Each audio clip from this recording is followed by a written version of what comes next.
What up, guys? I am Doctor McFarland, and it is Tuesday, and I'm going to write some music tonight for fun. Oh, man. And we were at a jumpy place tonight for a birthday party, and they were playing some great music. I was very inspired. Very inspired tonight. So I made a backing track today that was really cool. I was using the Polychrome DSP plugin, and that thing is just inspiring. It has a lot of great sounds right out of the box, lots of presets to choose from. I feel like it's like 500 something presets or something, but let's see what we got. My guitar is down. I probably need to turn that up if you want to hear me. It also has some reverb on my voice, which is probably not good. Let's see if this will work. It's not going to work because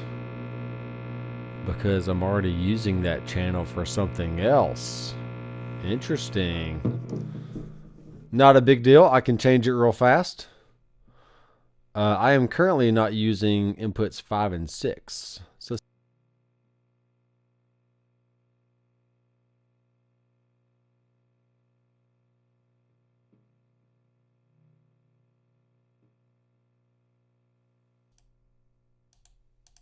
check, check, 1, 2, check, check. I am back, and you should be able to hear me. DC Robinson's in the house. What up, DC? So what I did there was I did this thing to where in Total Mix software you can use the loopback option on pretty much any playback or pretty much any output. But what that means is you can't use the inputs it's correlating to. So since I was using outputs 3 and 4 for my loopback, and I was also, the Fender Tonemaster Pro is also in inputs 3 and 4 on the back of the RME. Therefore you aren't hearing my guitar input, but you should be hearing it now. Yeah, I got the right input here. Let's see what's going on. So I should be hearing it on my end. And the fader's down. Ah, now I can hear it.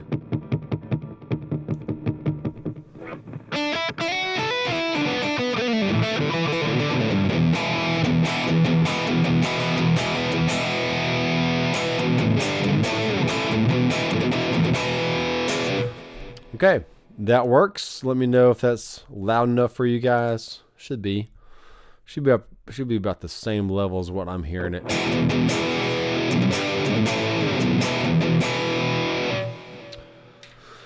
Let's see. Go back to my clean sound. That is loud. Turn the amp level down a little bit. So I've been experimenting with different amp combinations on the Tonemaster Pro. And lots of good options in here. Lots of cool clean tones and hard rock stuff. But let's see if I turn that green box off. Go back to here.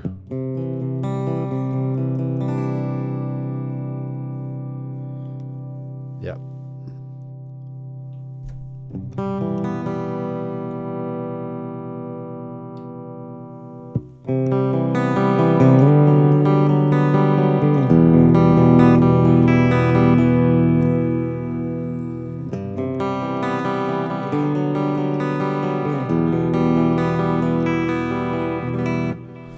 So, what my plan is tonight is to do a backing track. And that pretty much means come up with a chord progression and then just record it. So, let's pull up the DAW. I have a song I listened to earlier. That was pretty good. Let me change my view. So this session right here is a Christmas song that I did last night called Man with the Bag. It's a cover tune. And you can see I got drums on this channel, bass, electric guitar, and a lead vocal. And then I got a bunch of harmonies on the background vocals here. I'm not quite done with it yet, so I will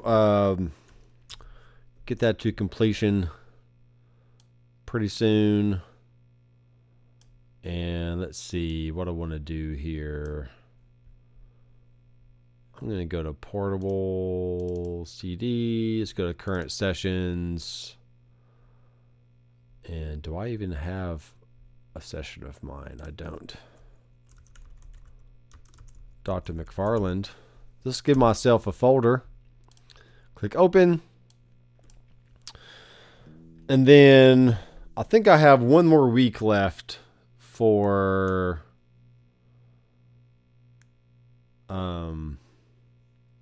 the month of September to complete my backing tracks. Let me just check. Yeah, so I uploaded on the 1st, the 8th, the 15th, and today was the 22nd. And then I have one more on the 29th.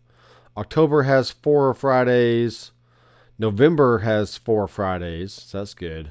But December has 5 Fridays. So I technically have I have 13. Do I have 13?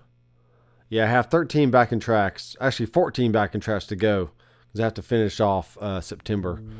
So 14 backing tracks in however long it is to the end of the year. I can get it done, no problem. So if you're wondering what I'm talking about, I've been having a goal to make 52 backing tracks for this year. And that means essentially just coming up with some kind of little ditty and repeating it for about 10 minutes. And the goal for you is to, no matter what level of playing that you're on, if you're just starting out, all the keys are fairly easy, and you can use a capo to get between, your B flats and your, different weird keys. But the goal for you is I want you to be able to just pick up your instrument and play something for 10 minutes straight, just working on chord changes.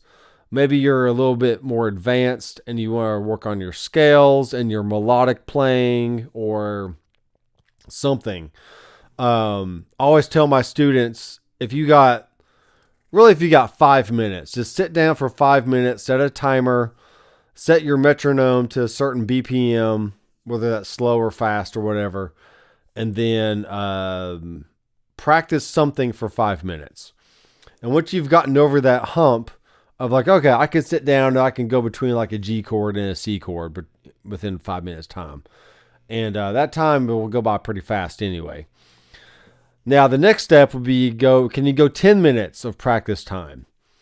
And, maybe you do scales for 5 minutes and you do chords for another 5 minutes, and there's your 10 minutes. And then you get up and go maybe do some homework. Maybe you do some, go work out, play with your kids, go eat dinner with your wife and family, whatever situation you're in life. We all say that we're busy and we can't practice and we can't show discipline towards a certain thing. Like for me, I really need to work out. I really need to walk probably 1 mile to 2 miles a day. But man, that bed is just so comfortable in the mornings. I don't want to get up. And, but I'm 43 and, I'm middle-aged-ish. And, bones and muscles are not getting any stronger with me just sitting around all day in front of a computer at work. I need to be more active physically, mentally, and all that stuff. So I'm preaching to myself as well. But let's just say if I had 10 minutes to work out, what would I do? I'd probably swing some kettlebells, maybe probably do some push-ups, maybe walk a little bit on the treadmill or maybe around the block or something. and more realistically, you should probably be working out for about 30 minutes a day if you can. But, for practice time, if you're playing a saxophone, if you're working on bass, if you're working on drums or guitar, just try to dedicate your time to 10 minutes.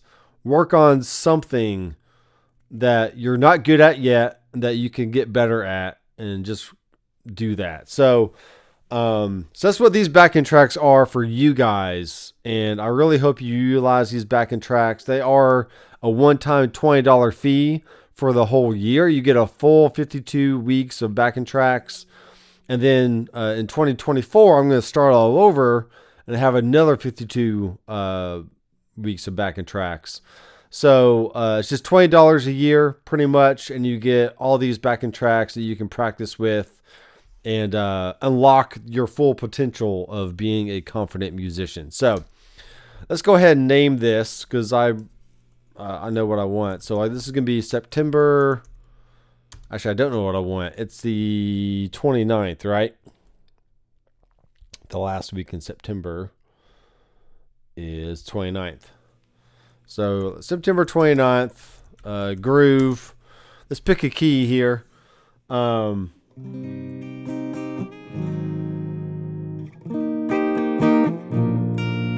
do E flat. And I'm not sure of the tempo yet, but we'll switch that up here in a bit. Kilohertz. I've been on this 48 kilohertz kick since earlier this year. I used to do 44.1 mainly because certain interfaces can only go up so high, but usually most interfaces can do at least 44.1 or 48K. Most of them try to be a little higher than that. They try to go to 88.2 or 96, 192, stuff like that. But really, if you're just recording, 48K is a good sample rate to start off with. And yeah, so I have a certain song here I literally just listened to, and I liked it a lot. I have resubscribed to Tidal because I feel like it's worth it, and I can access tons of songs and whatever else. So this song right here, Be Still.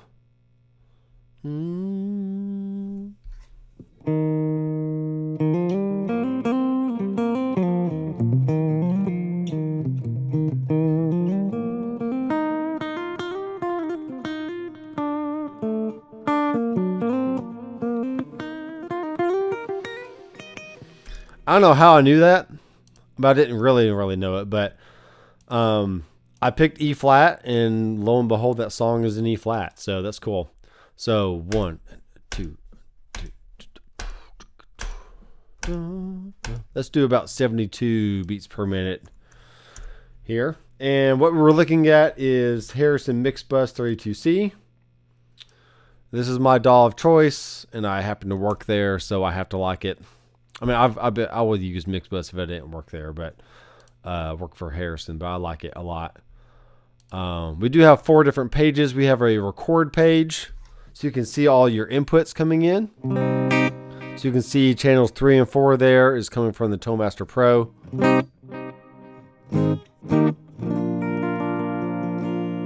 Stuff like that.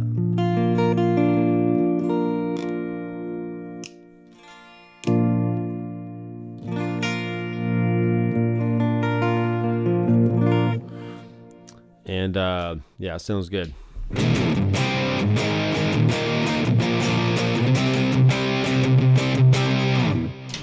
All right, so I'm going to do some clean stuff, some ambient stuff. Have a little drum loop going on. The other page that we added in version 8 is called the Q page, and this is essentially like an Ableton Live style clip launching type thing. So what's cool about this is when you drag regions or clips to the timeline, they don't automatically time stretch to the tempo.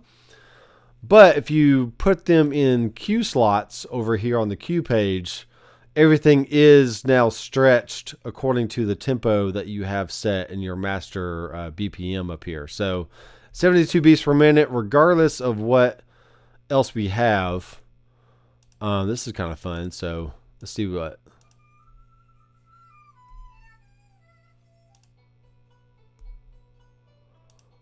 Ha.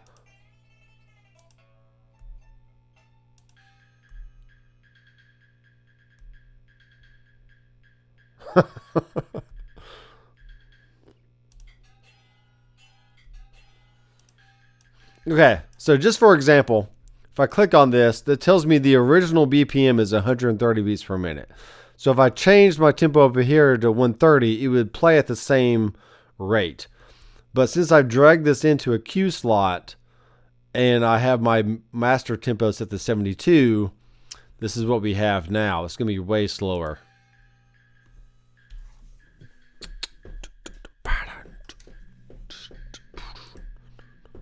Okay, something like that.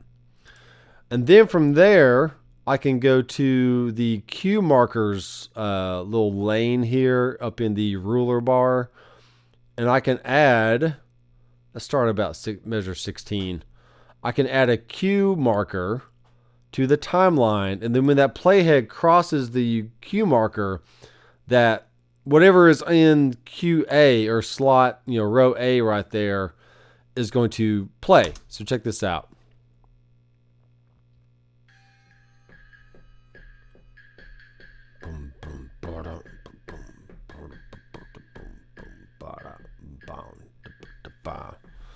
Okay, so it's kind of neat. So we got.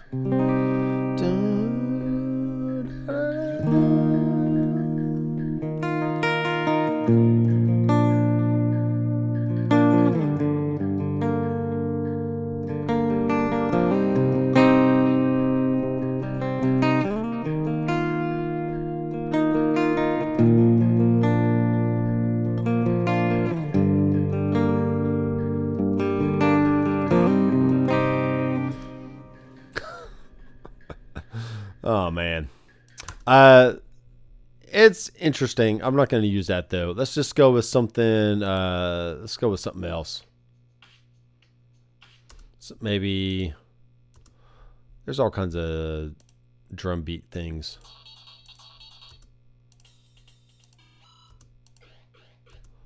Let me find something cool here. Maybe like some hip hop.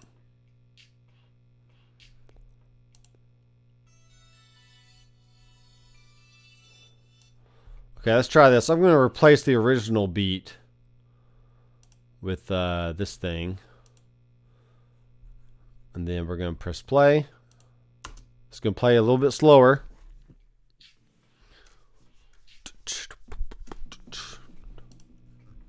Now, I could play that double time, which means I need to go back here.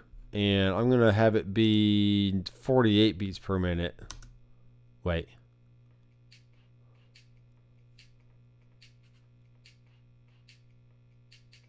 So now it's double the time, but maybe I don't want that.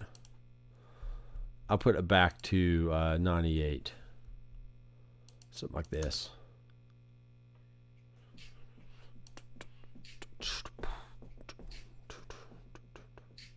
Okay.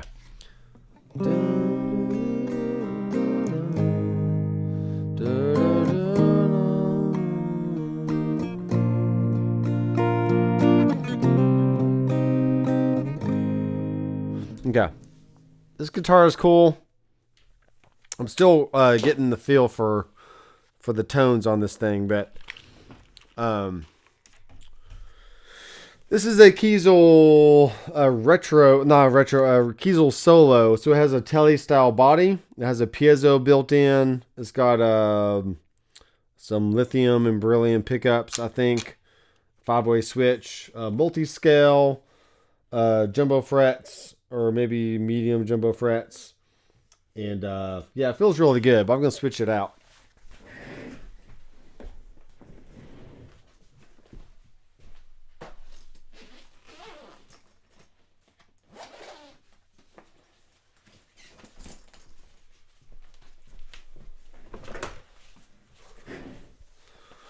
I'm going to switch it out to the Zeus headless multi-scale. This thing is great. I love it.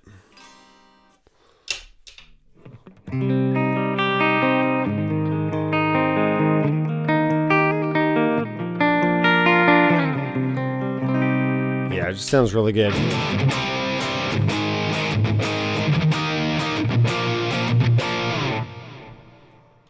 Sure that's all the way up.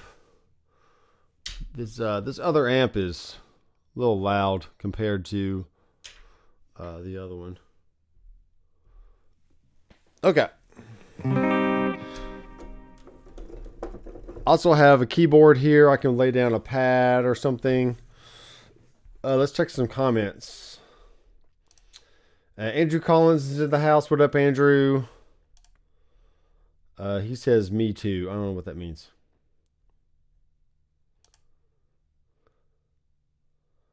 H flat. That makes no sense. H is not one of the alphabet or musical alphabet notes. Alright, so dun, dun, dun, dun, dun.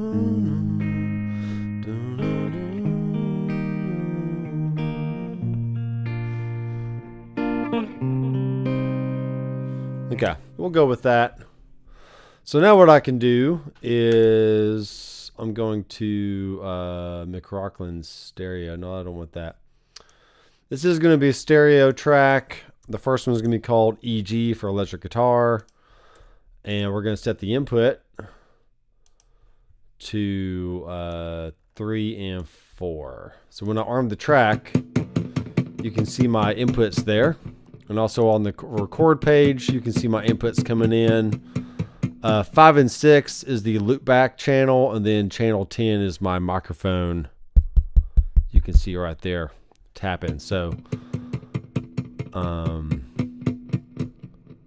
yeah, all the inputs are coming in here.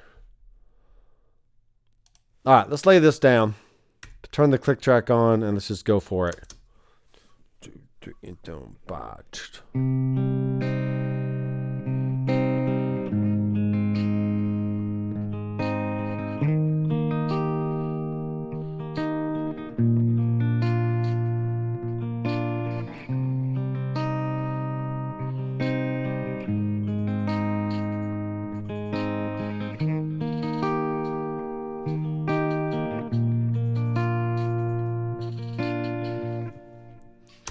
Okay, now that that's done, we can tidy this up a little bit.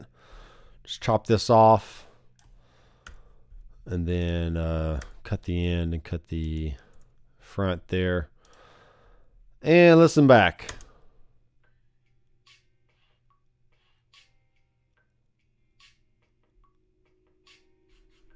Okay, maybe we'll raise the volume up a little bit by doing the Control 6 or raises it, and then Control 7 lowers the volume. Most other DAWs you can like grab the top or something and move it up and down to adjust the clip gain. But in this, in Mixbus, is a shortcut. So it is what it is. So now what we can do is highlight this, and then we're going to say Shift Control C. And this is going to bring up a consolidation or bounce range option. And we'll call this electric guitar, and then we'll hit bounce. So now what's going to happen from here is I can actually delete this. Oh no, what happened? Guess what? It is actually on the Q page now on the same track, but it's in a Q slot. So now it's just going to repeat infinitum until I stop it.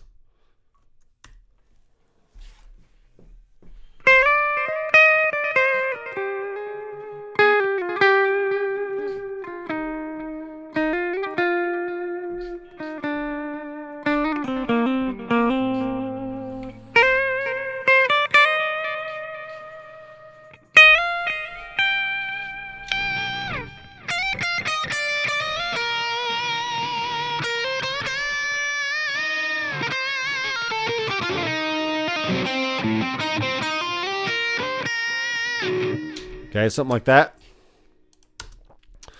Let me grab the base and let me lay down a base part. So we'll go back to view. We'll go to my base preset over here.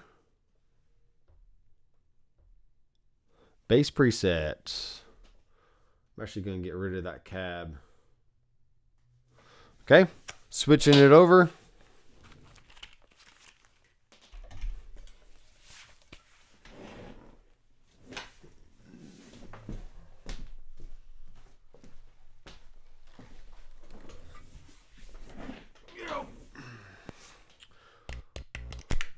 So this is literally just the process of like throwing stuff against the wall and seeing what sticks, and then just getting something down as fast as you can, and then go back and tweak it a little bit if you want. But I was wanting to experiment with this. Let's see, we got a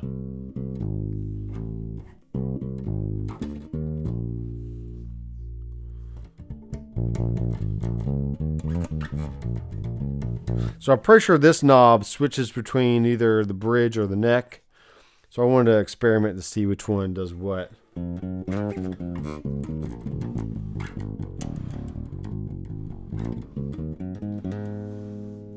Turn up a little bit.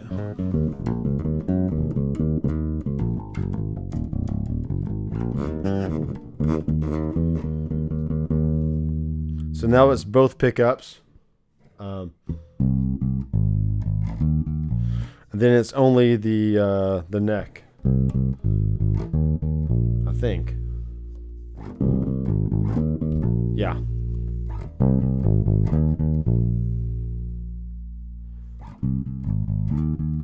Okay, I think I like it in the middle. So that's fine. I'm actually going to, I can right click. Actually, sorry, I need to go to the mixer page. Right click on the name area, then save as template. And we're going to call this TMP 3 and 4. So that way I know when I go to make a new track, I can just hit that TMP in 3 and 4. I can name it bass, and everything's already going to be set for me. My input should have been set. I don't know why it wasn't set. Interesting. That's very interesting. All right, cool. I'll look at that later.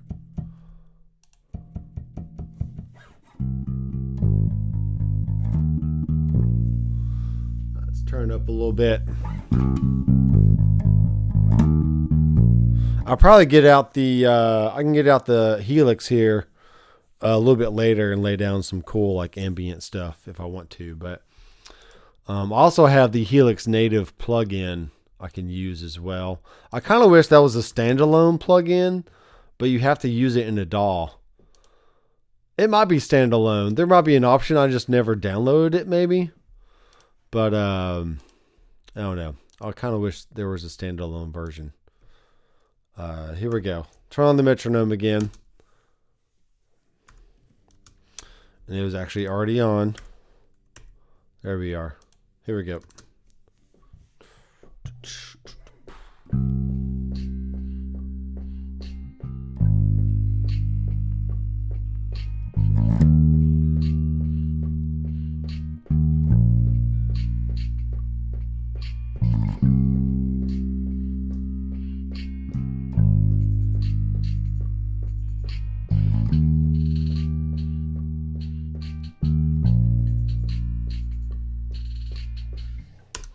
Okay. We'll do the same thing here. J and where am I at? Trim the end of this off. J and K trims the ends of the start and the beginning of the region. And let's just check the front, make sure I have the actual. Oh, come on. Oh, it's on lock mode. Wow. Make sure the front of my note is not cut off.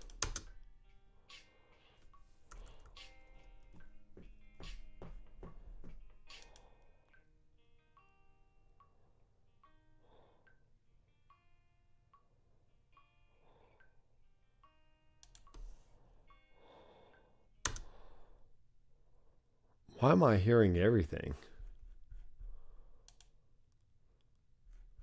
That can't be right. I think I did this once before.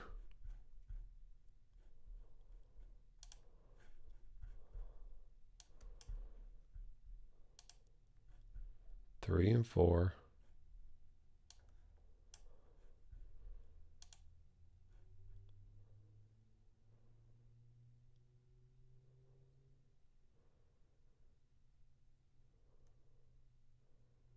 Loop back. Interesting. I'm trying to see why when I solo this,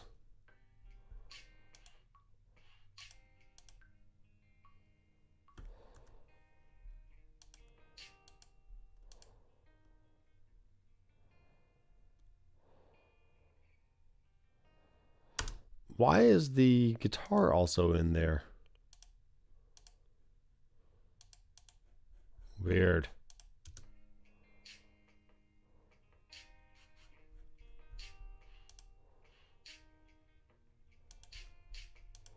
Something's going on. Something is going on.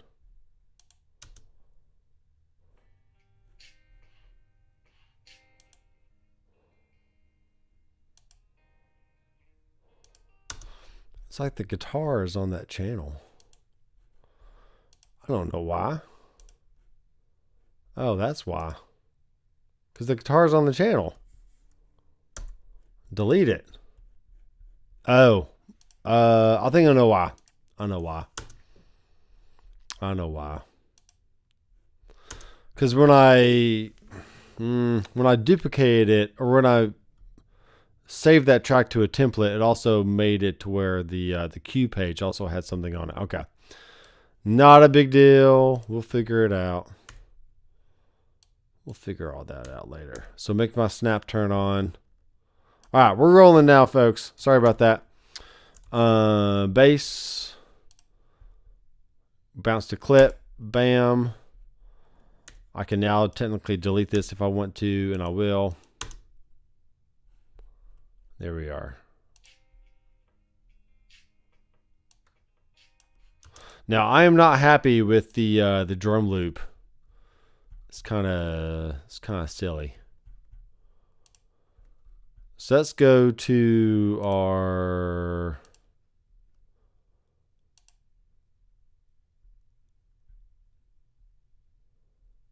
we got all kinds of stuff here.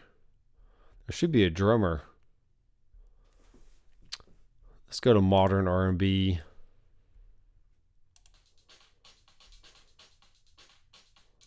Let's just see what that does, because it will be slower.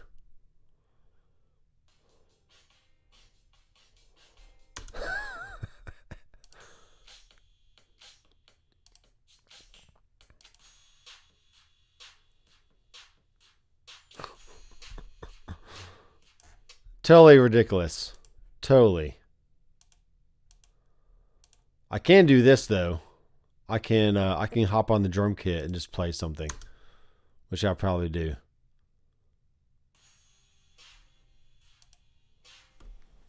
Whoa, it's fire, man. It's fire. Okay.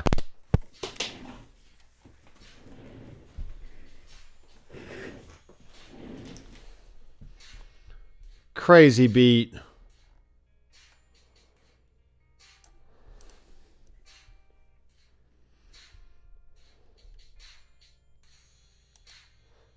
Bum, ba-dum.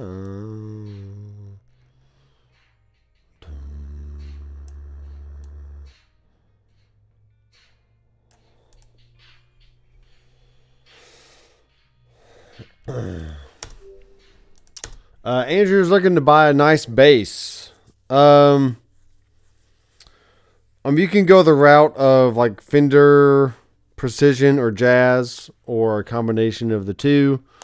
I got a Yamaha 5-string that has a passive and active option, and I currently don't have a 9-volt in the bass, so I can't use the active option. But basically, the active just means you get an extra EQ control, which you could just do on a bass amp or a modeler anyway. But I kind of went down the route of looking at different basses back over the summer, somewhere around there. And I settled on the Yamaha 5-string. But, I mean, a Fender Squier, a Squier bass, from Fender is a good, it's just a good all-around option. Before that, I had a bass from guitarfetish.com, and that was pretty fun. I'm going to add a MIDI track here, and we're just going to go to, let's go to augmented strings.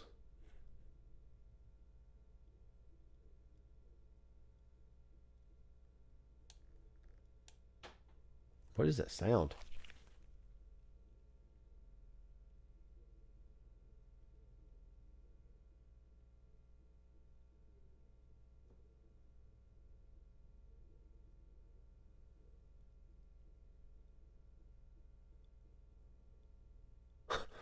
I don't know what that sound is.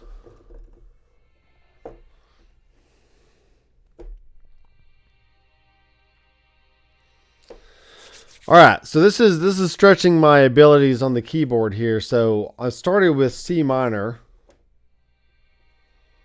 but then we're going to A flat, which is A flat, C, E flat. So we should just go up one note on G. So we got C minor, and then A flat, and then G, E flat, and then keep the B flat on top. Stuff like that. So should be pretty easy. See if I can do it with the metronome on. 2 and 3 and 4.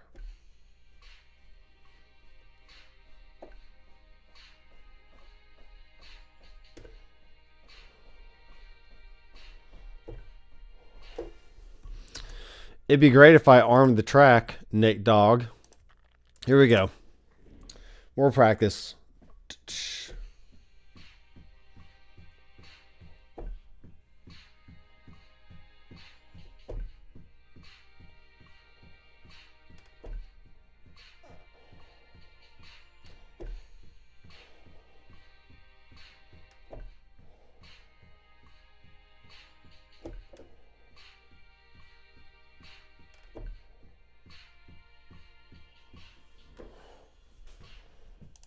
Okay.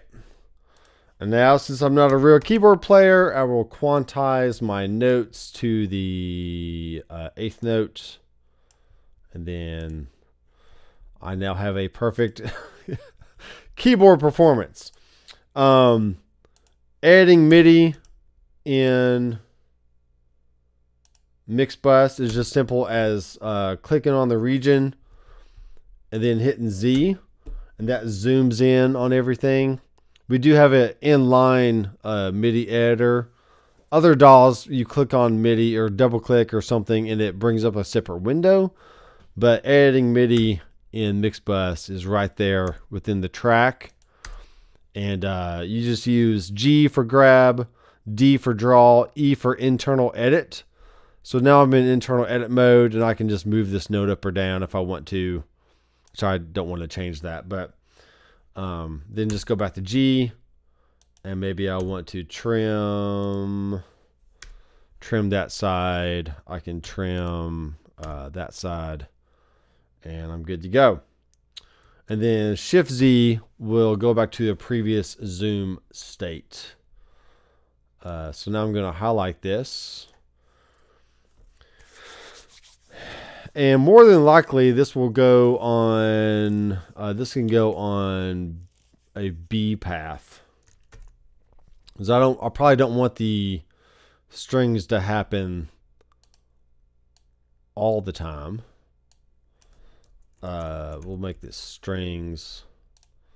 So now what we can do is this. We can say we have A. Then I'm going to have a marker here. And then just for brevity's sake, I can have another marker. And then we have B starting here. All right, so check this out. I'm going to go to the Q page. And someone would say, hey, you can probably just do all that on the actual timeline, right? It's like, well, yeah, you can, but this is just a different way of working. You're working with clips in a Q slot, and then you're launching those clips from the editor. So now when it gets to the B over here, it's going to bring in the strings.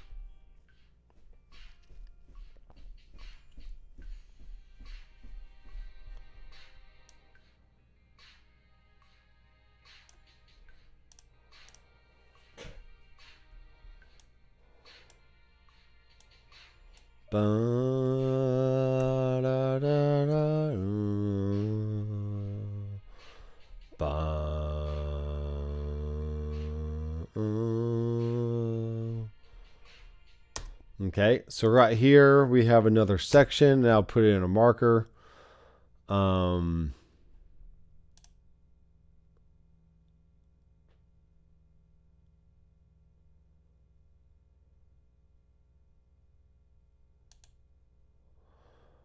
Let's go ahead and do another chord progression real fast.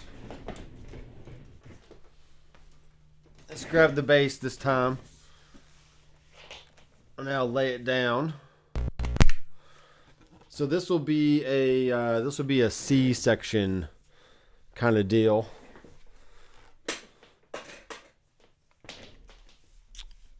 And we'll do this on bar 40. And we'll just call this C section. We could call it chorus if we wanted to.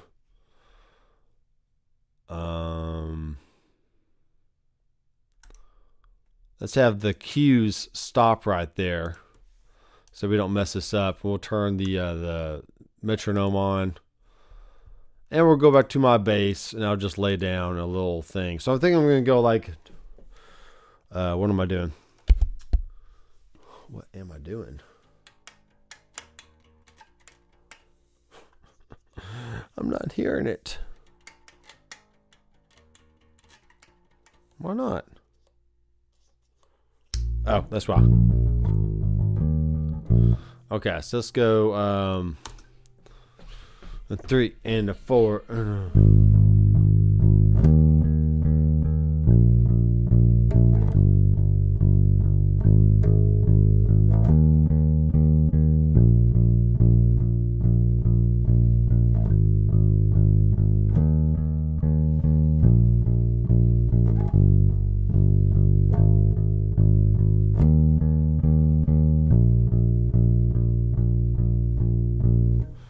Okay.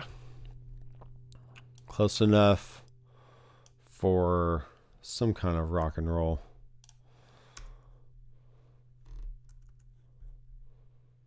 Zoom in, cut that off. Okay, this is going to be our gotta highlight it. So this is going to be a C section thing. Now, when I'm done with all this, I can actually put in some arrangement markers, and that's how I can flesh out the rest of the 10 minutes pretty fast. Let's lay this down.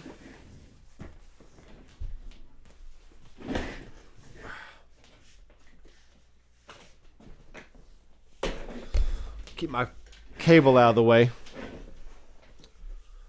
Keep my cable out of the way, yeah.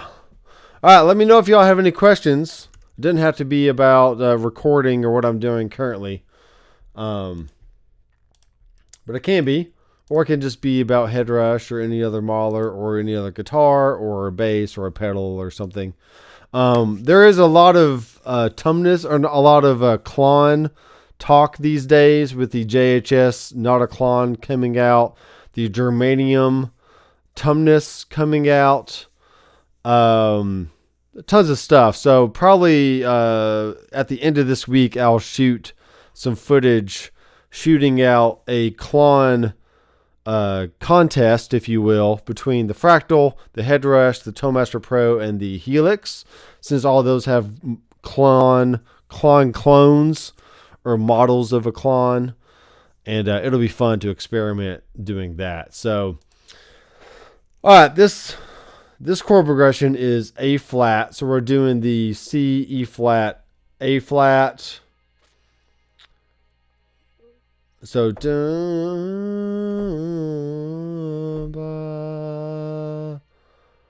and then I went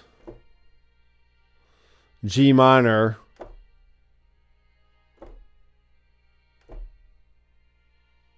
All right, something like that. So let's give myself a little time.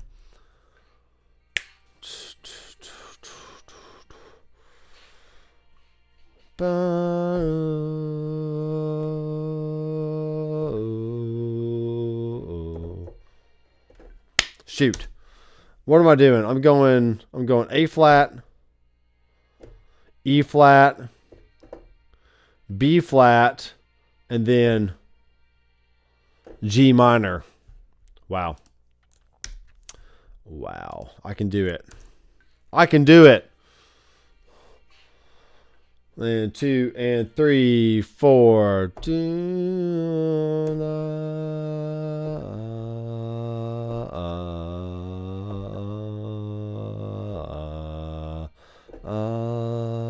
3 and 4 and.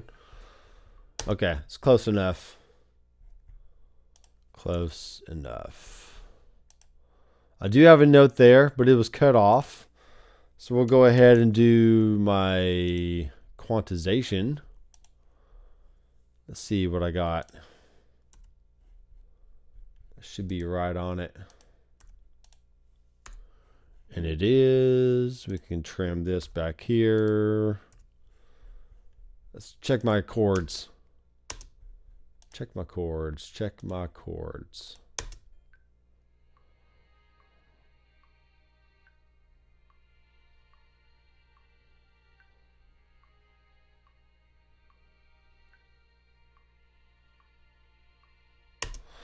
Okay.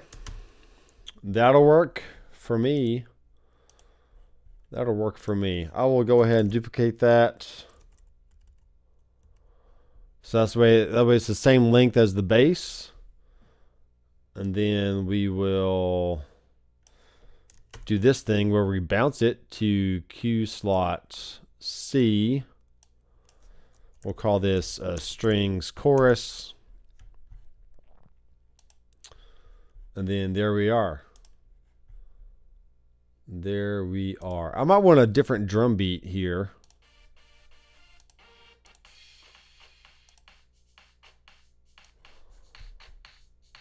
Yeah, that's exciting, isn't it? Ooh.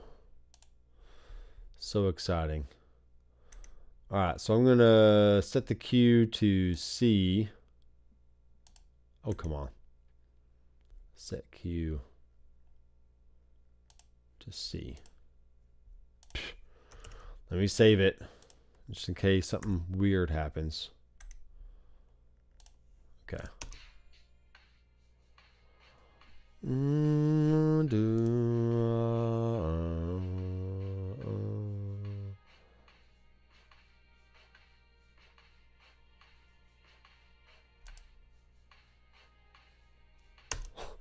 These drums. These drums.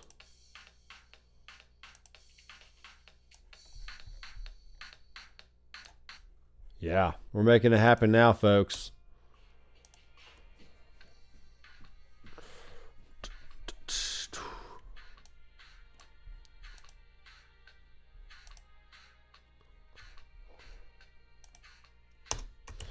Okay, let me grab my guitar. God. This cable's in my way.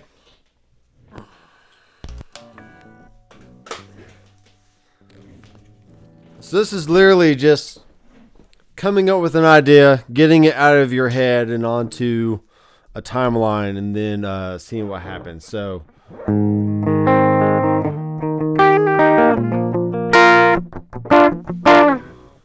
wow. Let's go to a Princeton sound here.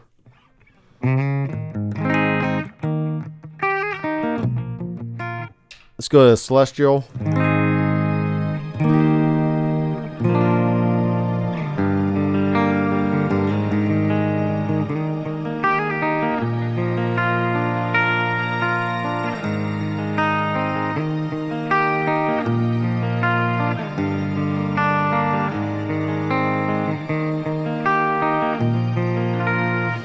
Yeah, I like it.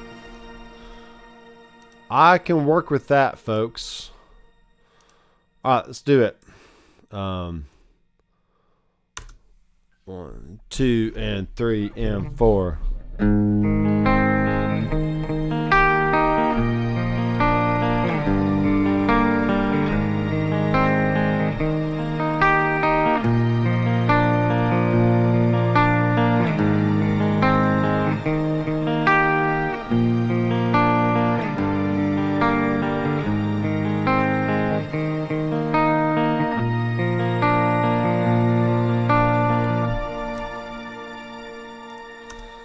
Yeah. Then once we get to the end, a little bit, I can, what is this doing?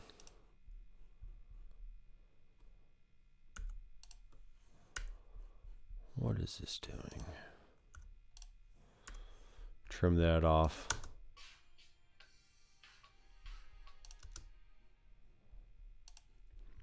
Okay.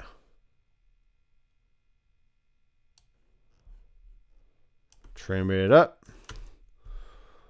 This is going to go to Q slot C, e.g. chorus, and here we are.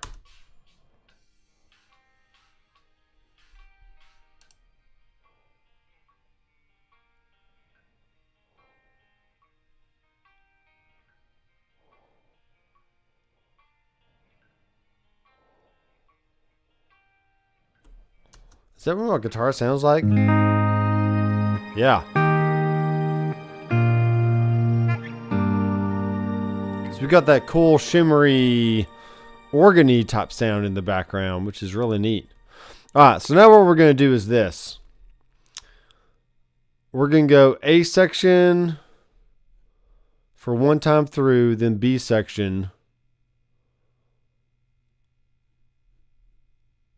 Let's see. I'm going to move all this stuff over here. Just out of the way. Because I don't need it. Because once you send something to a Q slot, the input or the what you have on the timeline is not being heard because it's not on the disk technically. The Q slot is taking over what's on the disk. So I'm trying to figure out what I want to do here.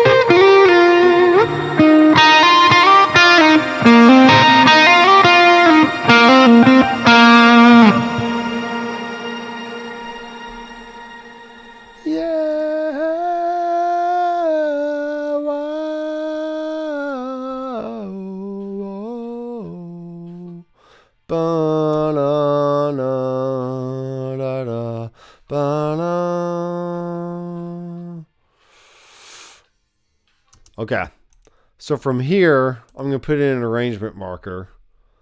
Let's do another one here and another one here.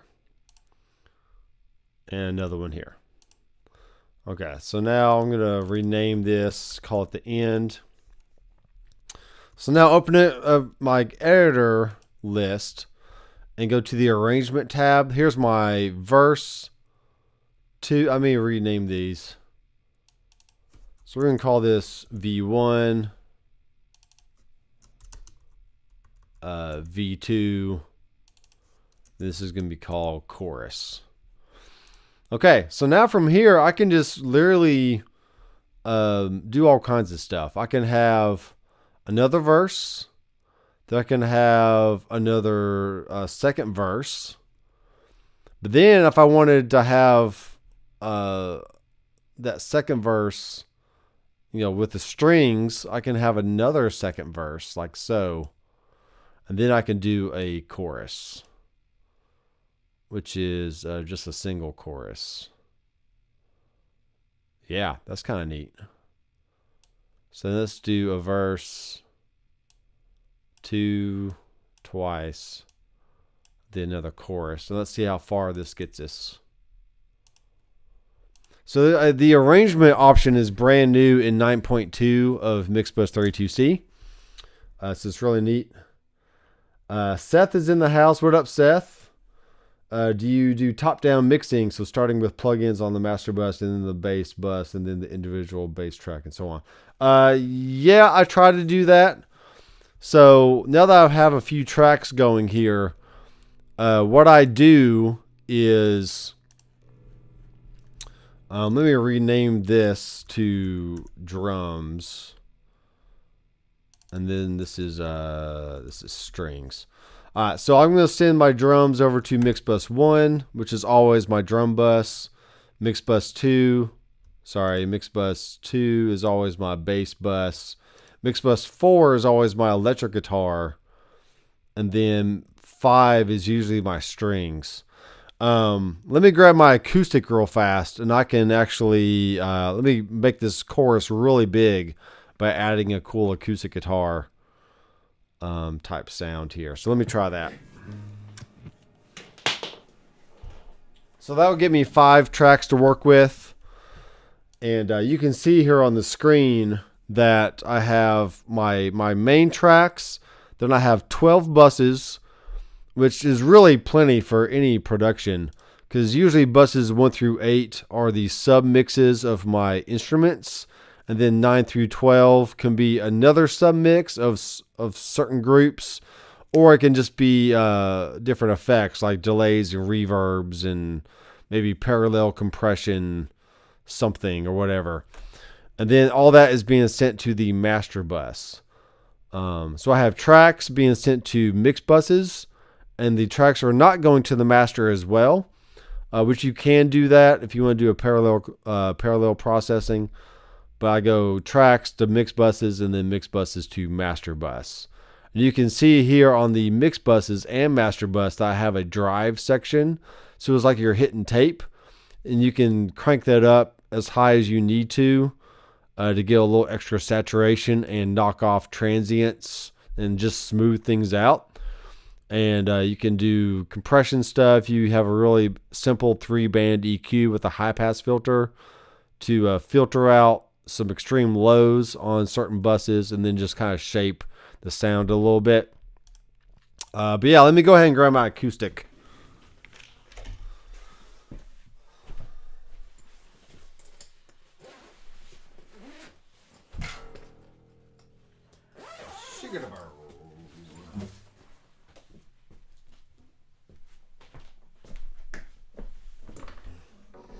And I have the capo here. So I am going to, let's see, what am I going to do? I'm going to make a new track first. Audio tracks. I try to abbreviate my tracks to the lowest number of characters I can. So acoustic guitar is AG, electric guitar is EG, background vocal is BGV, lead vocal is usually just LV of some sort. Kick is KCK or something. Snare is SN. Toms are T1, T2, T3, T4, how many toms you have. Overheads are like OH left and OH right. So that way you just, you're not bogged down with like trying to have tons of string, like tons of long names and stuff. It's just not necessary. Now, obviously, I have strings, which is pretty long, but I could have, I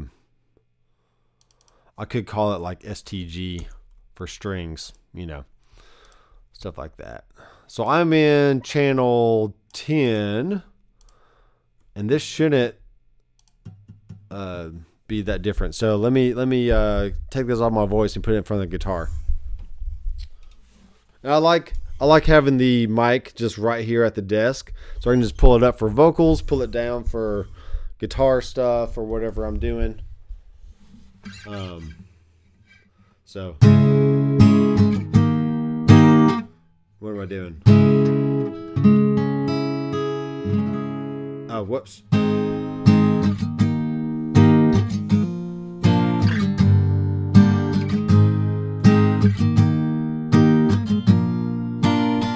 So I usually put the microphone about somewhere between the 12th fret or where the body meets the neck, somewhere in that area. And it could be like, 8 inches or so away, somewhere in there. Not a big deal. You can see on the record page my input.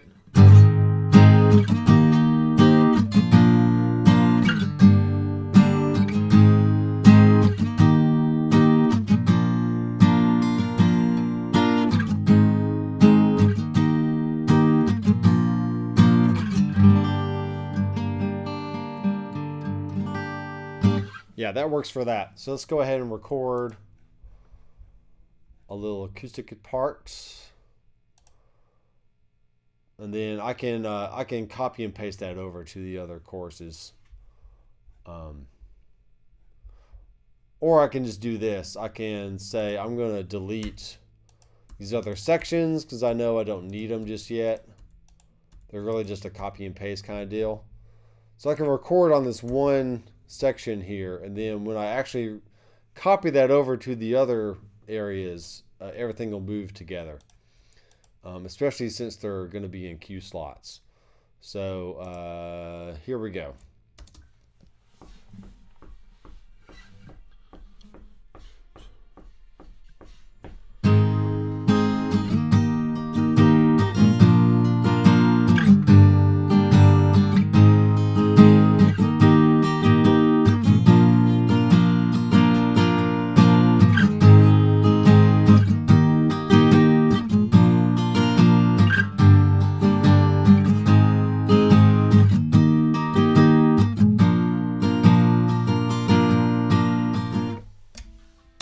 Okay, there's that. I can trim this up, the front and the back, like so.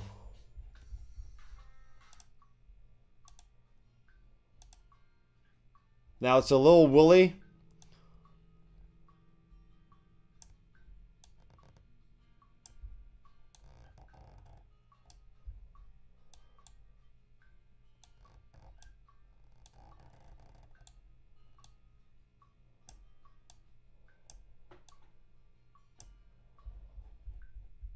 Okay, so regardless of mic position, I just EQ'd it real fast using the 32C EQ, using a little bit of filtering there, and then low shelf, and boosted the high mids a little bit, then cut some of the low mids, some of that boominess out.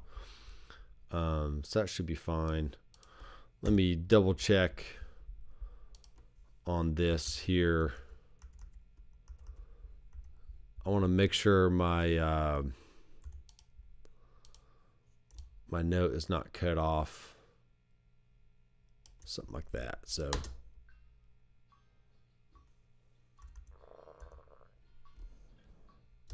okay, that's fine. I'll re-highlight this, and then Shift Command C brings up the bounce range option. This is going to Q slot C. And this is AG CH for chorus. All right, so now I've added my acoustic. Do I want to do another acoustic? I think I do. I think I want to do one more acoustic. So we'll call this AG2 because I want to get a cool stereo thing going. And It's just what I want to do. So I'm going to put the capo on. And now I'm going to play like I'm in... I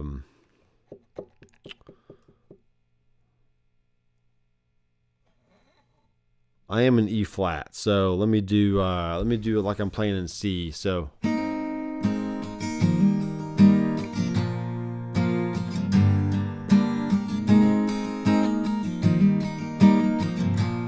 something like that. That'll be neat. Do a little Wildflowers kind of groove thing.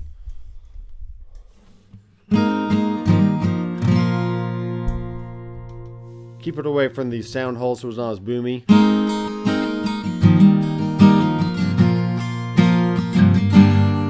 Yeah, this would be cool. Maybe put like a little shaker tambourine thing in there. Yeah, we're gonna spice up this chorus.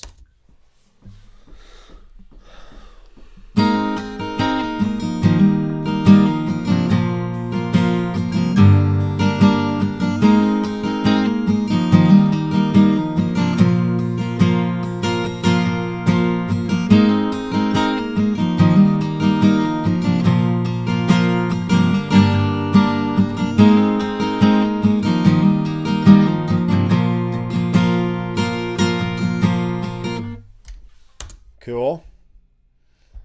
I like it. See what I did. See what I did here. Let me trim the front of this. Why is it not moving? You should be moving. Stop it. I'll just do it that way.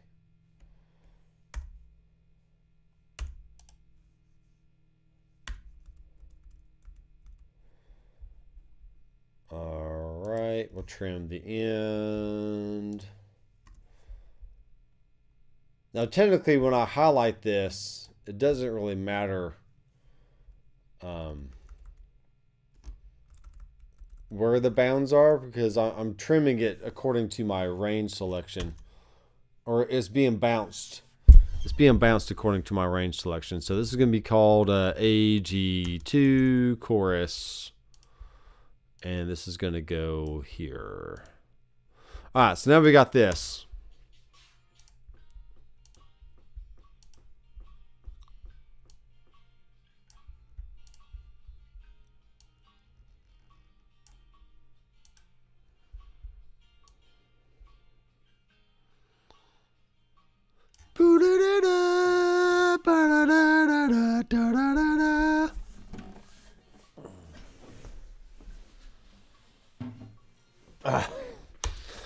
All right, you knew it was coming. You gotta get the blue sparkling sugar sprinkles from the kitchen, and we're gonna lay down a little shaker track because we can. Because we can.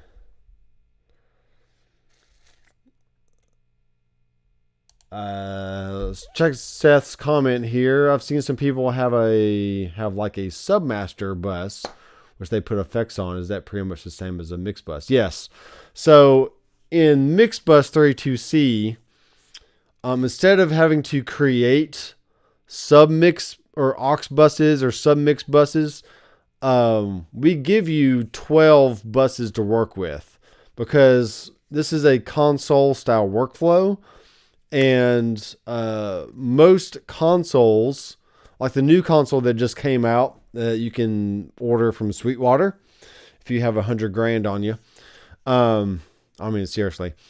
They have there is 8 buses built into the console. If you look at a SSL or a Neve or any other console API, usually they're going to have 16 to 24 tracks, and then they're going to have a master section with some buses on it. And that is so you can do submixes or essentially do submixes of your drums, maybe some guitars, your vocals. So you have way less faders to work with, and they're all right there in one area instead of dealing with 100 tracks of like drums and bass and synths and vocals and background vocals and 12 acoustic guitars and electric guitars and percussion stuff. Like you're trying to get all that down to some sort of submix of your drums, of your keys, of your guitars, whatever it is.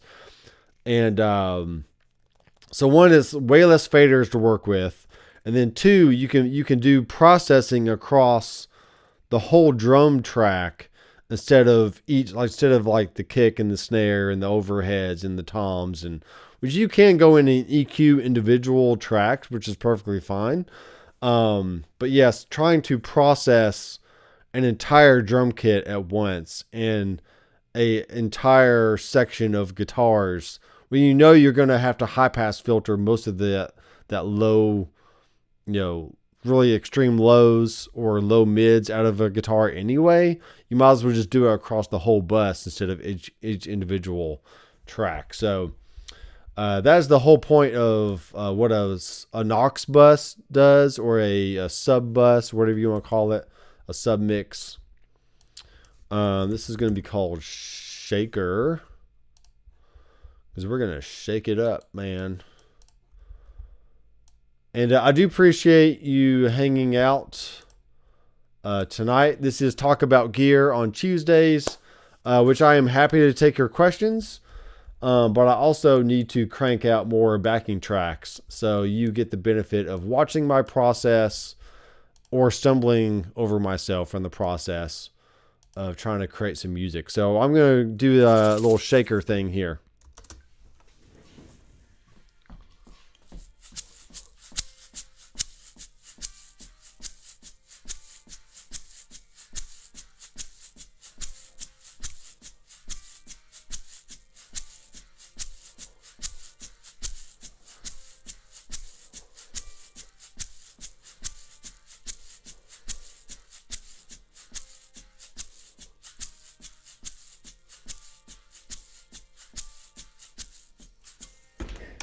Okay, so only a small portion of that was halfway decent. So we'll go from here to what will we do?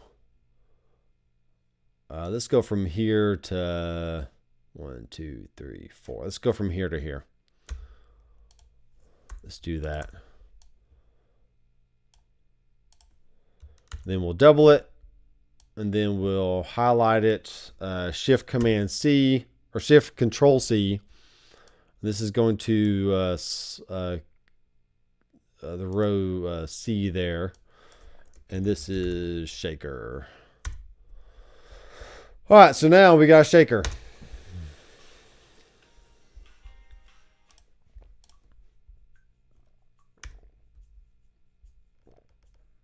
You can hear my foot tapping. I'm going to EQ some of that low end out. Most of it out. Because you don't need all that low end anyway. And maybe we'll compress it just a little bit.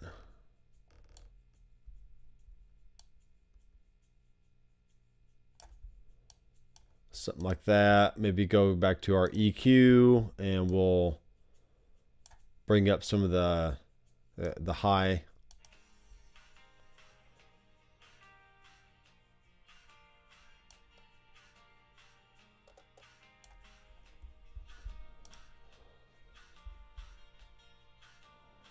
Okay, so now we can go back to verse 1, verse 2, 2 verse 2s, and then we'll add another chorus. Something like that. Yeah, and I can technically delete all this because I've already added it to the cue slots. Yes, I have. I've already added all that. So guess what? I'm just going to delete that, but I can actually slide this over to there. So there's all my other clips that I've recorded. I don't really need to get back to those, but I can if I need to. And so when you move your arrangement markers, it literally slices through the whole timeline and it copies everything. So you can see that my markers are being copied over. If I have any automation, if I have any, literally anything within that section, it's going to copy it over. So, so we're going to do another verse, 2 verse 2s and a chorus. So that gets us to about 7 minutes, and we'll do it again. 2 verses and a chorus. Then maybe from here, because that's about 9 minutes, maybe we just stay on that chorus for 4 more times or so. And there's our song, there's our arrangement. So we go A, B, C, A, B, B, C, A, B, B, C, A, B, B, C, then C, C, C. All right, let me grab my guitar and let's do some shredding.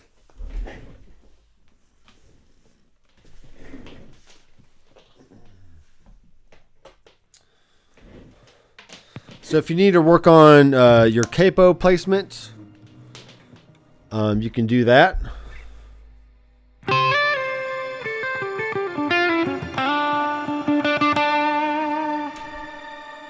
Let's go to our Nashville over D and let's crank up the drive here.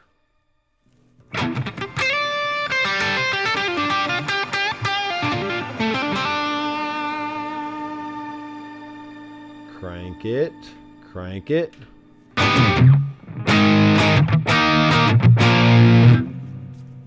Okay, let's try it out. See what we got.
So we got the strings coming in right there.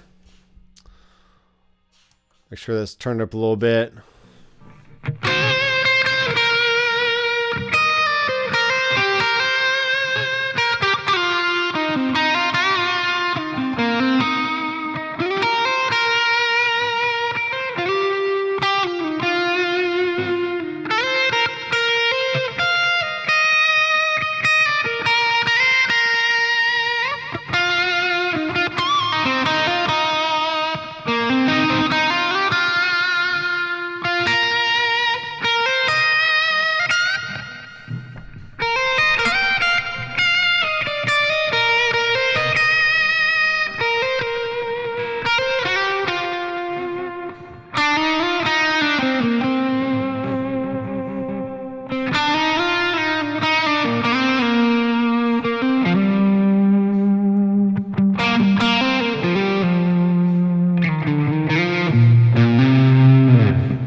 I like it.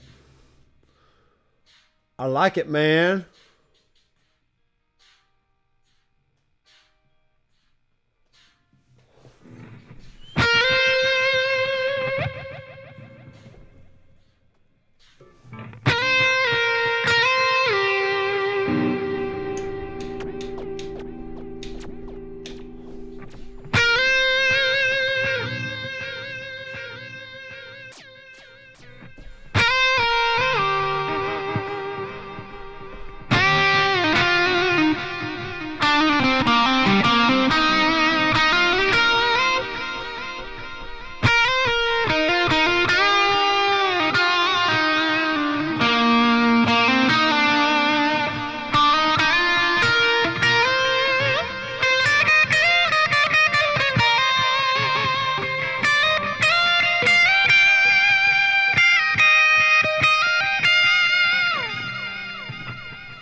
All right, what is going on?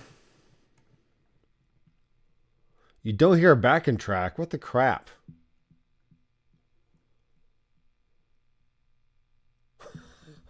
Okay. Let me see why. I probably don't have a, I'm an idiot. That's what it is. My output's not up.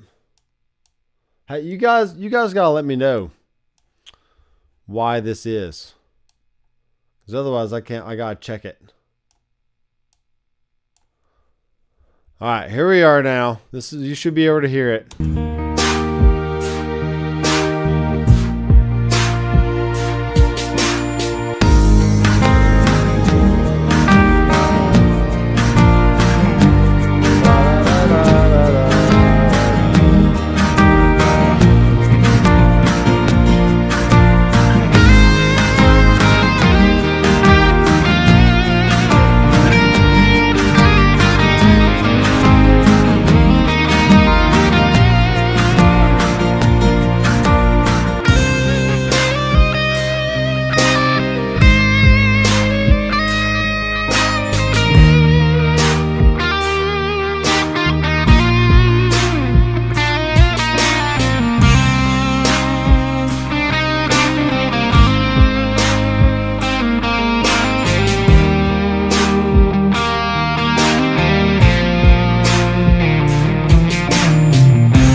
I should have the levels matched pretty good now.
Yeah, I like it.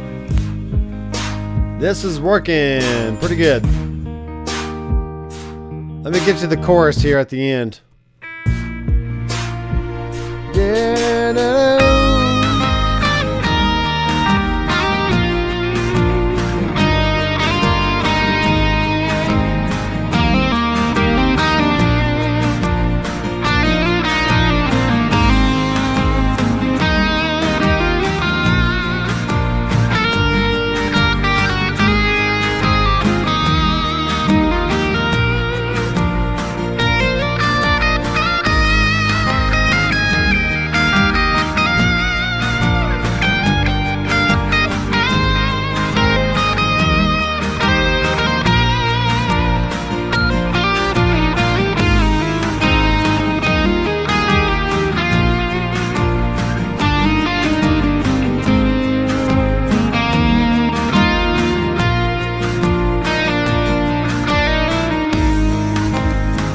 Alright, I feel like I'm going to do one thing here. I'm going to do one thing. After this first initial verse, I'm going to take out the verse ones here. So that's going to leave me verse 1, verse 2, then chorus, then verse 2, chorus, verse 2, chorus, verse 2, then chorus, chorus.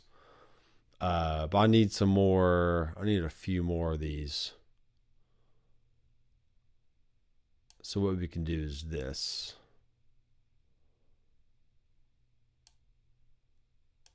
What we can do is this.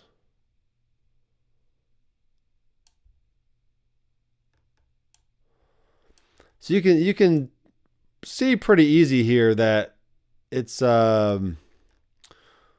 even just do like a little 3-minute pop song.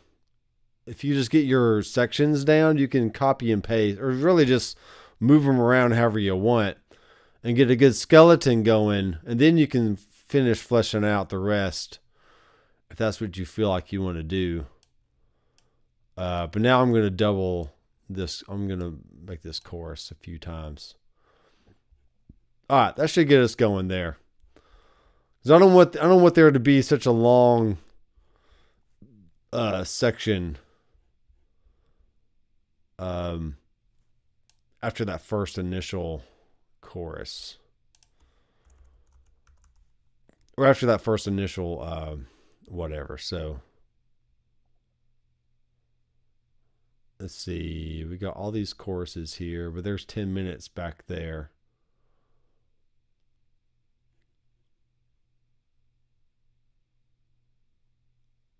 Yeah, let's try this.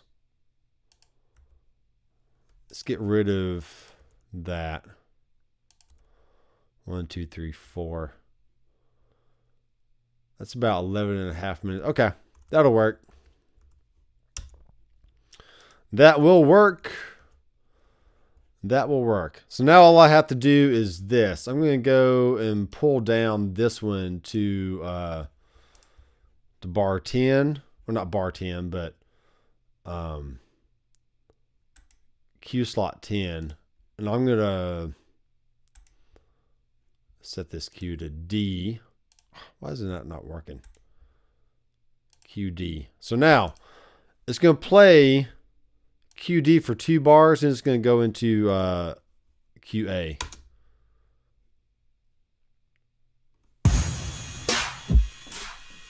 Whoa, crazy, crazy.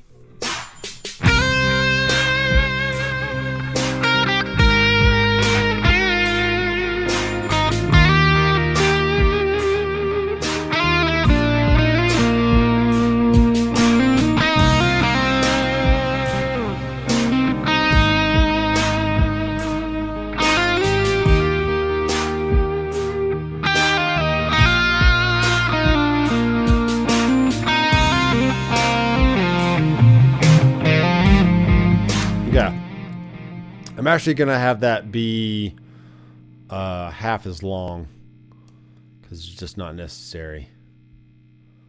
Just not necessary for it to be that long. So now I'm going to come over here. All right, here we go. I want to get to the strings faster. Yeah, sorry about the volumes there. It was just weird.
All right, so if you couldn't hear any of my DAW audio, then you weren't hearing the song as I was building it, and I don't know why. You guys, let me know these things, because otherwise, I'm still getting used to this Total Mix software, and if I don't watch it, I'm not catching all the signals coming in and out. So sorry about that. Sorry about that. I'm going to move this ending here. And we're going to export this thing. And then you're going to see me go over to Canva. And that's how I'm going to make my thumbnail. Oh, wow. Look at that. Weird. Okay. So this is going to be called session name. Groove E flat. We will make it 24-bit B wave. And the time span is my session. And we're going to export. All right, guys. I hope you're having fun, because I'm having fun. We've only been going for an hour and a half. Wow. Crazy. Crazy.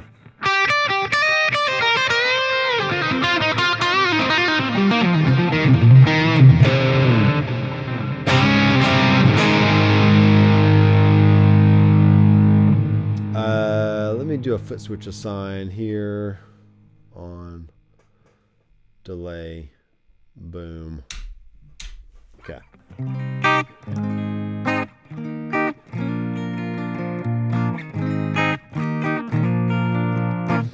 This might be my new favorite guitar right here. This thing is great. Let me switch over real fast. This is a Kiesel Zeus 7-string multi-scale. And man, it just plays like butter. It sounds really good.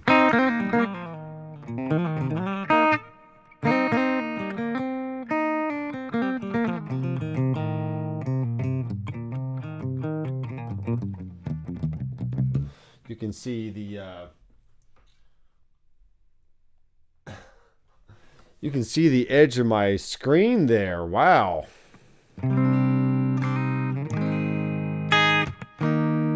The celestial reverb sounds really good.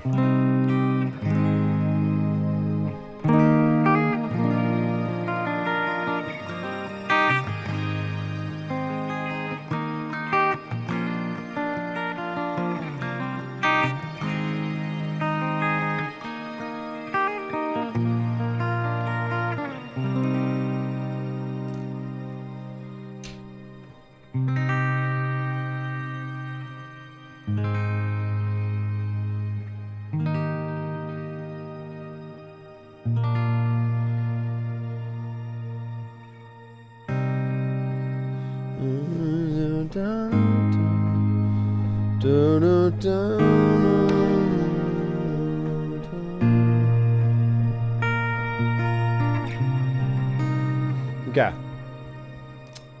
From here, I don't know why that popped at the end. I'm gonna have to tell the team. It's like, hey man, there's something going on.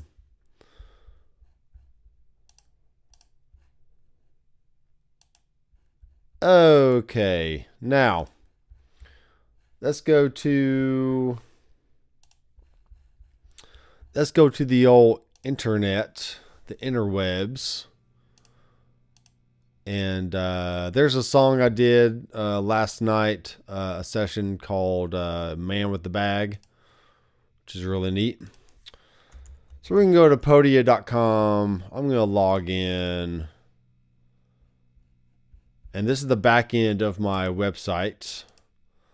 So we can go to products and approved backing tracks. And we're going to go to edit. And you can see I got one more week of September. Then I got to go 13 more. 13 more backing tracks. It's not very much. Not that much, really. All right, we're going to go to our DaVinci Resolve. And this is how I edit my videos as of like the whole last year. I'm getting better at DaVinci. I'm doing more. I learned how to do some masking, so cut out different objects and stuff. Come on, DaVinci, work with me. I need you to work.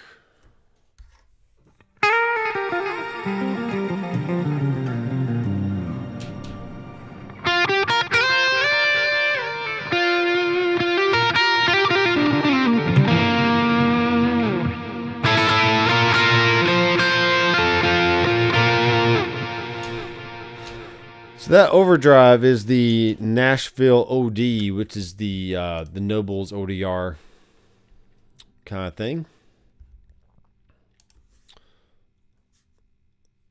All right, so this is September 29th, key of E flat,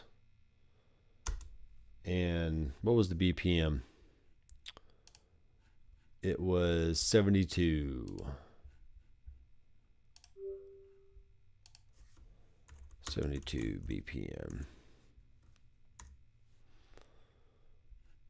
All right. Just going to go here. We're going to drag this in like so.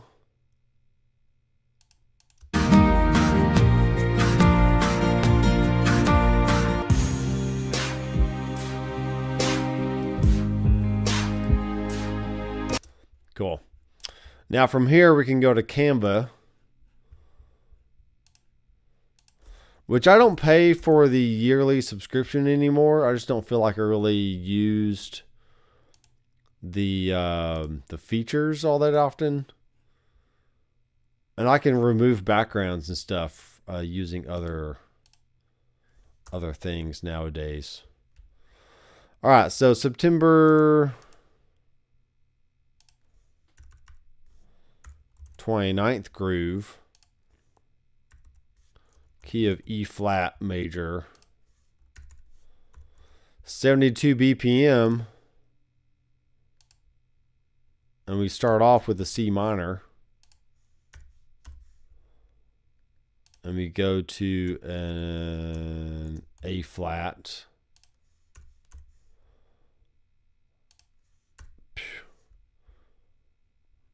and then we go to an E flat, do. And we go to a B flat, right? So we go.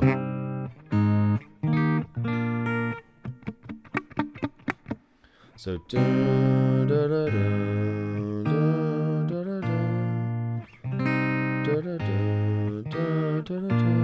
so this is the A section, essentially. And I can do this kind of thing. Copy that over. This is A. Not the Canadian A, but just a regular A. I can copy this down. And this can say B section, which I'm going to need an E flat. So, sorry, an A flat.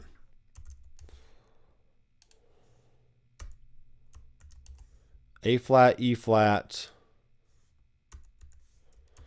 B flat, and a flat, E flat, B flat, G minor. Something like that. So A flat, A flat, E flat, Yeah, so A flat, E flat, B flat, G minor. Copy this down. And then it's A flat, E flat, B flat.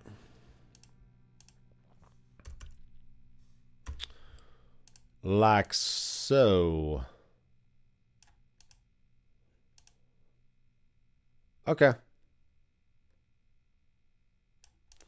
That's close enough for rock and roll, folks. So now we'll call this September 29th groove. This is not the same as like finishing an actual song. But it's pretty close. I mean, you still have like a verse and a chorus essentially. You just don't have any lyrics. And yeah, that's the way it is. But it's something that could have been made into an actual song. All right, so we're going to add this groove to the top here.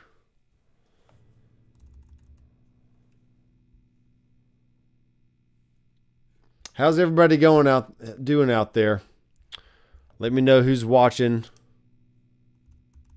Oh, what's happening here?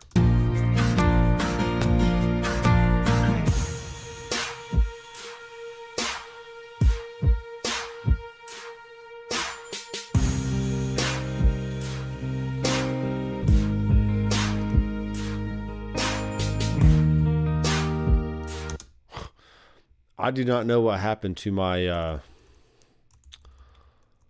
my file here. I'll go figure it out. I might need to re-export it. I'm not sure what happened. I'm not sure what happened. Let's go look at it.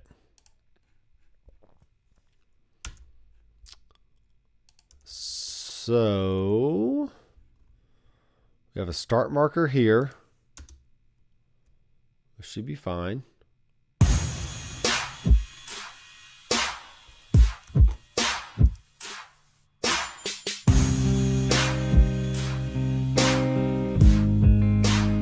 Maybe bring the drums down a little bit.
Let me cut out some of those mids.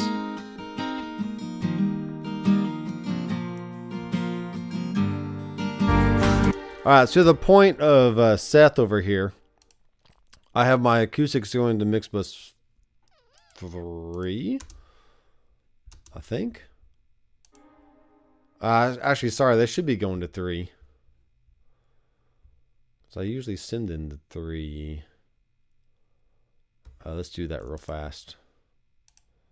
And then shaker is a percussion thing, so I'll send that to mix bus 1. There's a guitar. Okay.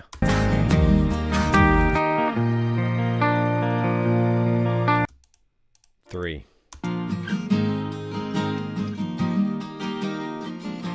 So here's my high pass filter. Maybe cut some mids.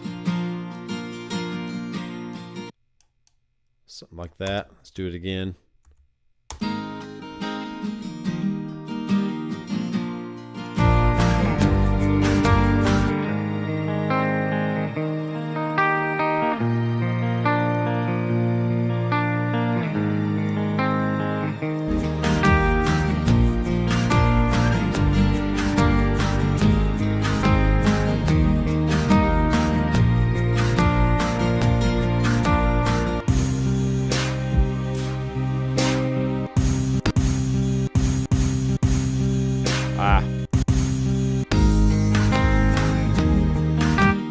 want to compress these a little bit.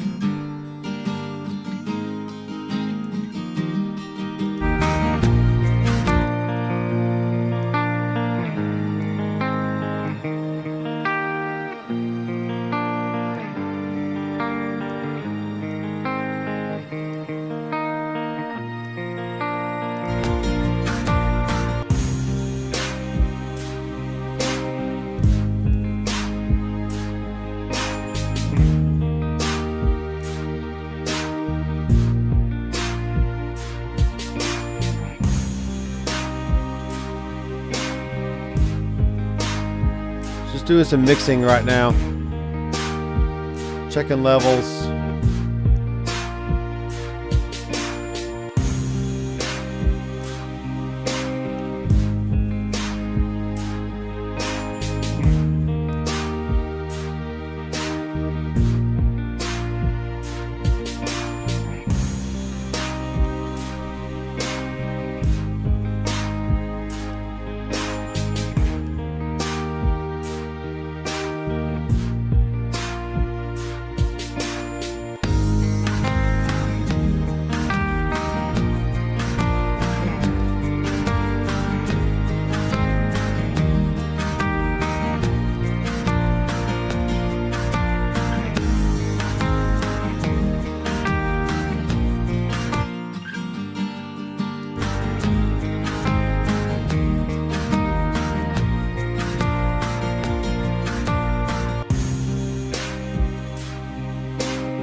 Okay, that'll work. That's a halfway decent mix there. I don't know why the end is showing up weird like that.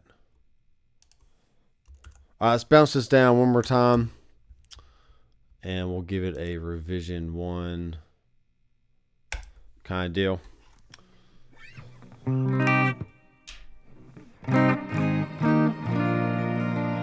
Just lots of little details when you're getting the final deliverable or render, whatever you want to call it, deliverables.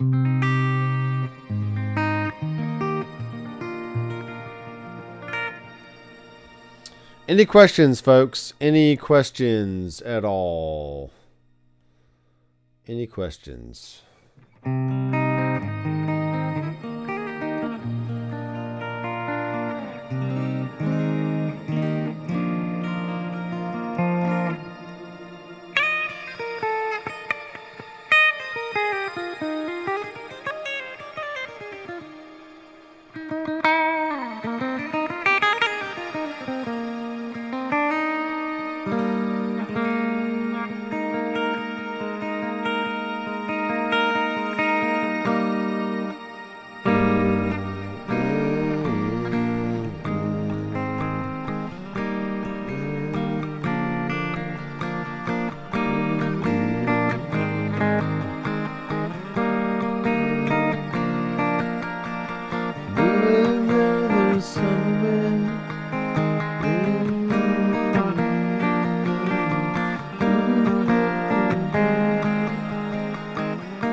Can't wait till tomorrow.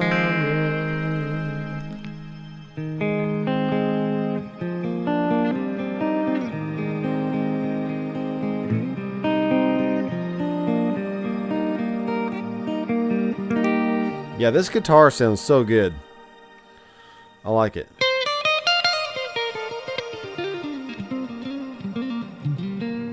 I can also get the single coil versions by doing positions 2 and 4. Or middle position, which is 2 humbuckers. Or just a humbucker on the bridge. Or humbucker on the neck. Stuff like that. So, alright, now we should be a little bit better on our beginning. And we are. Okay, not sure what happened, but it is what it is, and that's all that it is. So let's go back here. Let's replace our file with our revision 1 file. Come on. I need you to work.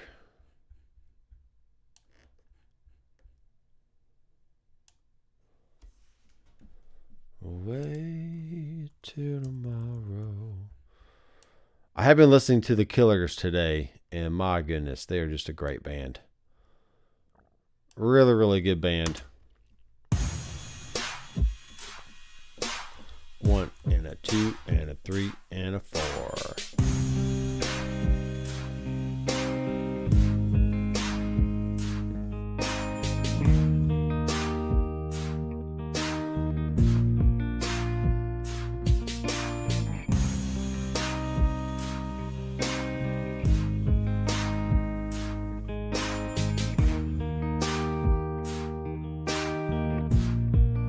Here comes the strings.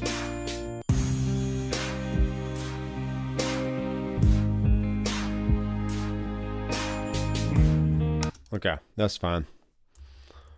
That'll work. That will work.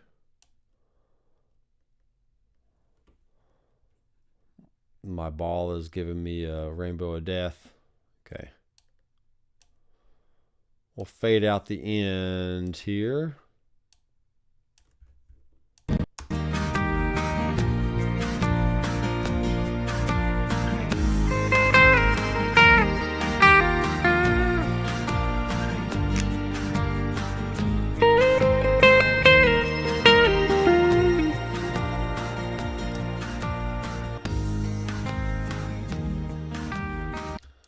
Maybe, oh, hold on. Stop it. Stop it. I'm trying to grab this little node here. All right, we're going to export this thing. Then we're going to upload it to the website. Because that's what we do. I do appreciate you hanging out with me tonight. I just felt like really just playing guitar, and I might as well be working on a backing track while I do that, as well as go live. So September 29th, 2023, groove in E flat, 72 BPM. And the location is going to be... Where are all my stuff? Video projects. Where do I keep all my backing tracks? Don't even know. There they are, backing tracks. Yeah, we'll save it there. The render just needs to be 5,000 kilobytes in size. And we'll render it down, folks. Rendering it down.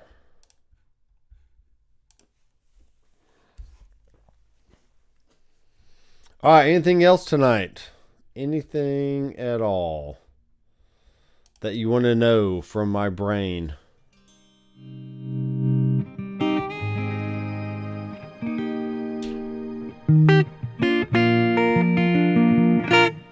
So this amp here is the Princeton, the Fender Princeton.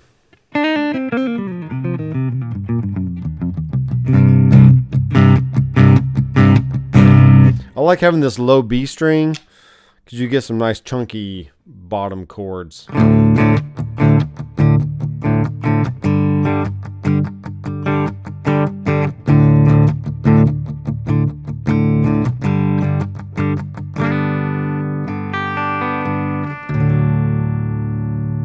So it's not just for metal type stuff. I mean, you can just get some good, thick, juicy, just chord voicings out of it.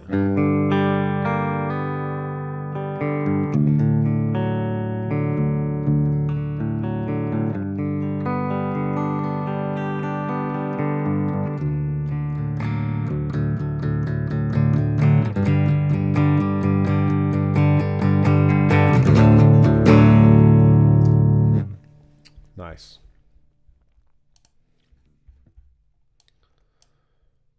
Make myself a little bit bigger here. A little bit bigger.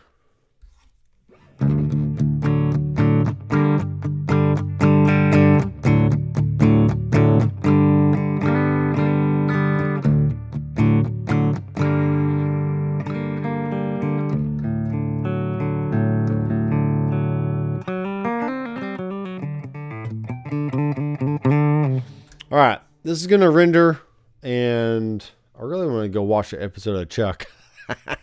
We're on the end of the 4th season. There's only 5 seasons in total, and I kind of do want to go watch an episode. So I'm going to let this render out. Just to let you know, when this finishes, I will upload it to the website, and then I'll make a little preview version of it in the morning, and then I'll upload that to YouTube so people can preview what the track is. And yeah, if you want to help support the channel, it's only getting the backing tracks for 2023 is only $20. That's less than 2 Happy Meals and a milkshake, so, or something, I don't know, whatever. But yeah, there's that.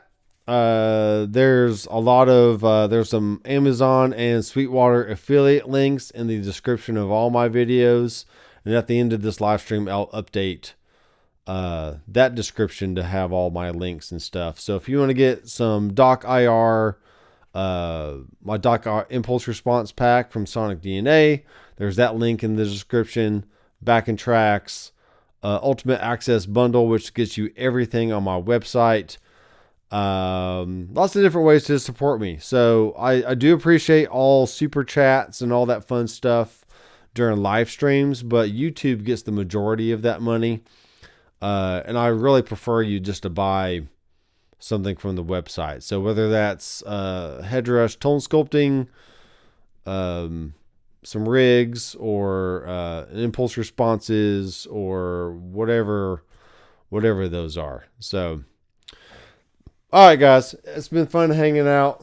I'm going to go watch an episode of Chuck, and I will see you in the next video, which should be very, very soon. I'm going to try and wake up in the morning and edit the next video that I want to come out tomorrow and Friday. And those will be on the Toemaster Pro for this week, and then I'll start next week on a different unit. I'll probably do some Helix videos or maybe some Headrush videos or something. So thanks guys for watching. I am Dr. McFarland, and I'll see you in the next video. Keep rocking.